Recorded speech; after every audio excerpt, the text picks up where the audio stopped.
திருநெல்வேலி மாவட்டம் நங்குநேரி அருகே இருக்கும் ஒரு சிறிய கிராமம் புளியங்குளம். அங்குதான் கதையின் நாயகன் விக்னேஷ் வந்தான். நகரத்துல வேலை பார்த்து கொண்டிருந்த அவன் திடீரென்று தந்தையின் உடல் நலக் குறைவால் ஊருக்கு திரும்பினான். விக்னேஷ் ஒரு ஐடி நிறுவனத்துல வேலை பார்த்தவன், நகர வாழ்க்கையில் பழகியவன். ஆனால் தந்தை சொன்னார், வீட்டு நிலம் விற்க கூடாது, அதை பார்த்துக்கோ அப்படின்னு. அதனாலதான் அவன் கிராமத்துக்கு வந்தான். அவன் வீடு ஒரு பழைய கட்டிடம், 1940களில் கட்டிய செட்டிநாடு ஸ்டைல் வீடு. பெரிய முன்பக்கம் மரக்கதவுகள், உள்பக்கம் வழியே ஒளி வரும் போல. அப்பாவும் அம்மாவும் அதை சுத்தம் செய்துவிட்டு போய்விட்டனர். விக்னேஷ் மட்டும் அங்கே தங்க ஆரம்பித்தான். முதல் சில நாட்கள் எல்லாம் சரியாகத்தான் இருந்தது. காலை எழுந்ததும் பறவைகளின் சத்தம், பக்கத்தில் உள்ள தேங்காய் தோட்டத்தில் இருந்து வீசும் காற்று எல்லாம் ஒரு இயற்கை அழகாக இருந்தது. ஆனால் 3வது இரவு தான் விஷயம் தொடங்கியது.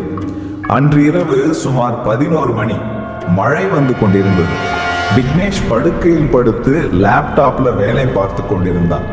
திடீரென்று அந்த பழைய மரக்கதவு தானாக மூடியது. சின்ன சத்தம், டக். அவன் நினைத்தான், காற்றுதான். ஆனா அடுத்த நிமிஷம் மேல் மாடியில் இருந்து காலடி சத்தம் கேட்டது. முதலில் மெதுவாக, பிறகு வேகமாக. டக் டக் டக் டக். அவன் லேப்டாப் மூடி மெல்ல எழுந்தான். வீட்டில் வேற யாரும் இல்லை. பூனை இருக்குமோ என்று நினைத்தான். டார்ச்சை எடுத்து மேலே போனான். மேல் மாடி குளிர்ச்சியாக இருந்தது. சற்றே மழை துளிகள் கூரையில் இருந்து உள்ளே சிந்தியது. ஆனால் யாரும் இல்லை. அவன் திரும்பி கீழே வரும்போது பின்புற ஜன்னல் சிறிது திறந்திருந்தது. அதை மூட நினைத்து அருகே சென்றான். அங்கே சுவர் மீது கருப்பு நிறத்தில் ஏதோ எழுதப்பட்டிருந்தது. முன்பே கவனிக்காத எழுத்து. இங்கே இரவுகளில் யாரும் இருக்கக்கூடாது. அவன் அதை பார்த்தவுடனே ஒரு குளிர் நடுக்கம் வந்தது. யாராவது பழைய வேடிக்கைக்காக எழுதியிருப்பாங்க என்று மனத்துக்குள் சமாதானம் செய்தான். அந்த இரவு தூங்க முயன்றான். ஆனால் நடுவிரவு 2 மணிக்கு திடீரென்று வீட்டின் பின்புற வாசல் தட்டுவது போல சத்தம். டக் டக். விக்னேஷ் மெல்ல எழுந்து வாசலுக்கு போனான். வெளியில் எதுவும் இல்லை. ஆனால் மண் வழியில் புதிய காலடி சுவடி இருந்தது. மழை நனைந்த இடத்திலே அவன் டார்ச்சை காட்டினான். சுவடு வீட்டுக்கு உள்ளே வரும் திசையில் முடிகிறது. அவன் அங்கே நின்றபடியே மயங்கி போனான். அந்த இரவுக்கு பிறகு விக்னேஷ் தூங்க முடியவில்லை. வெளியில் மழை நின்றிருந்தாலும் அவனுடைய மனதில் இன்னும் ஒரு விதமான சத்தம் ஓடிக்கொண்டே இருந்தது. அந்த டக் டக் காலடி சத்தம்.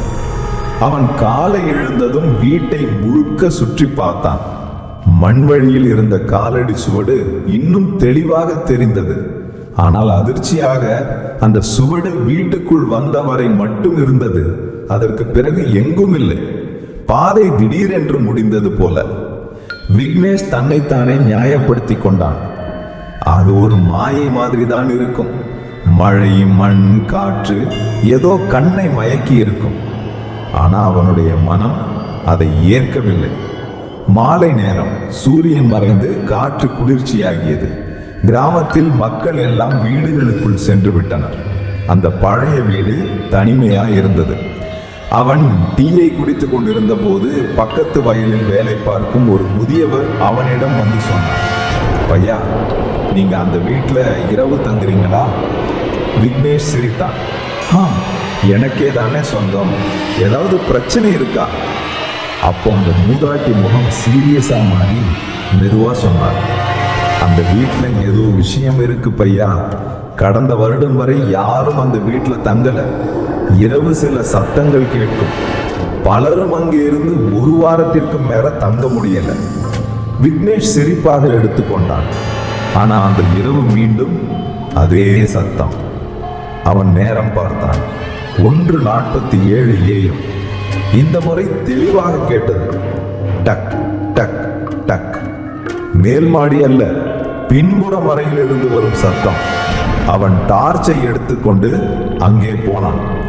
அந்த அறை ஒரு பழைய கடைசி அறை. மரத்தாலான பெட்டிகள், சில பத்திரங்கள், பழைய புகைப்படங்கள். அவன் கதவை திறந்தவுடனே காற்று ஒரு வேகத்துல பட்டு விளக்கு அணைந்தது. டார்ச்சின் வழி நடுங்கிக் கொண்டே சுவர் மீது விழுந்தது. அங்கே ஒரு பழைய புகைப்படம் தொங்கி கிடந்தது. ஒரு குடும்பம், நடுவில் ஒரு பெண் சிரித்த முகத்துடன். புகைப்படத்தின் கீழே பெயர் லதா 1989. அது பழையதாக இருந்தாலும் யாரோ சமீபத்தில் துடைத்தது போல சுத்தமாக இருந்தது. அவன் அதை கையில் எடுத்து பார்த்தான். அந்த நொடியில் பின்புறத்தில் கதவு தானாக மூடிக்கொண்டது. பம்! அவன் திடுக்கிட்டு திரும்பினான். கதவு மூடியது. அதோடு மெல்ல ஒரு பெண்ணின் குரல், அங்கே போகாதே. விக்னேஷ் மூச்சு விட்டான். யார் என்று கூறினான். எதுவும் இல்லை. சத்தம் நின்றது. அவன் விளக்கை மீண்டும் ஆனாக்கி கதவை திறந்து வெளியே வந்தான்.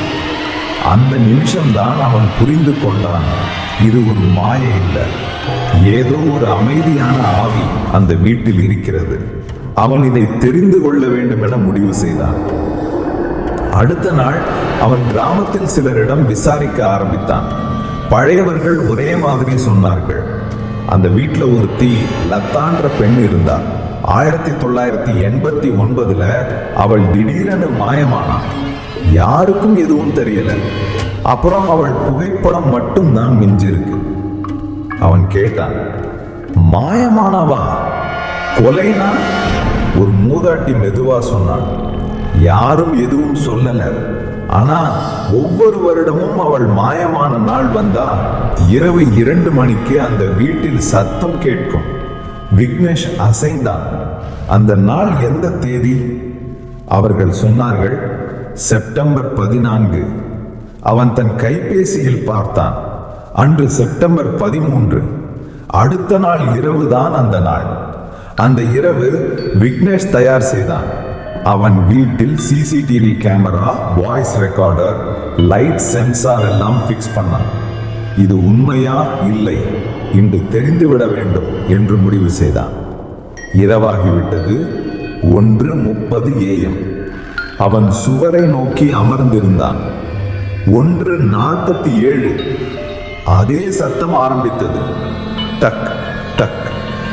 இந்த முறை பின்புற அறையில் இருந்தால் அவனுடைய பின்புறத்தில் இருந்து. அவன் மெதுவாக திரும்பினான். அங்கே யாரும் இல்லை.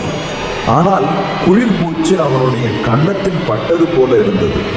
வீட்டின் மின்விளக்கு திடீரென்று அணைந்தது. சிசிடிவி ரெக்கார்டர் ஒளி மட்டும் விழுந்தது. அந்த ஒளியில் அவன் ஒரு நிழலை பார்த்தான். வெள்ளை சேலை, நீண்ட முடி, நிழலாக மட்டுமே. அந்த நிழல் கதவை நோக்கி மெதுவாக சென்றது. அது கதவுக்குள் மறைந்தவுடனே மின் வந்தது. அவனுடைய ரெக்கார்டர் சத்தம் மட்டும் பதிவு செய்திருந்தது. அங்கே போகாதே விக்னேஷ். அவள் அவன் பெயரை சொன்னாள். அவன் அங்கேயே நடுங்கிக் கொண்டான்.